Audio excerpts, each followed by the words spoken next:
Les parents viennent nous voir souvent après un parcours d'échec. Donc ce sont des parents qui sont à la fois inquiets, anxieux, déprimés, démunis.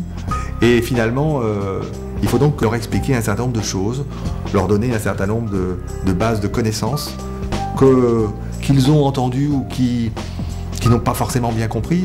Et surtout en leur montrant qu'à un moment donné, en utilisant correctement un traitement approprié, ils vont voir l'amélioration se produire. Il y a des parents qui pensent que la cortisone, c'est un produit pour lequel ils font référence à la cortisone prise oralement. Donc avec l'effet sur la croissance, avec l'effet sur la tension, avec l'effet sur le poids, bref. Ces effets secondaires n'existent pas dès lors qu'on utilise le produit par une voie topique, sous forme de crème. Simplement, les gens continuent d'être inquiets d'utiliser ces produits.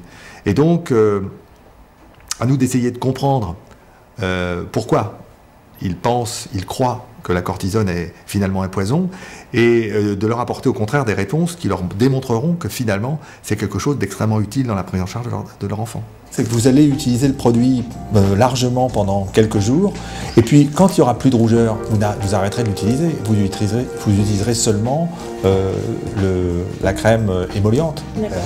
Hein? On quantifie. Lors d'un premier contact, on examine l'enfant et on utilise un score. On appelle ça le scorade. Et ce score nous permet d'évaluer l'extension, c'est-à-dire la surface atteinte, mais aussi l'intensité des lésions. Et puis ça permet aussi d'évaluer les démangeaisons et puis l'insomnie.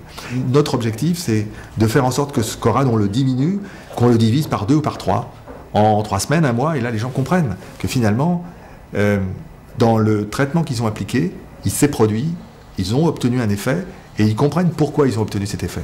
Vous voyez que j'avais un chiffre d'extension qui était de 75. Et là, j'ai à 30.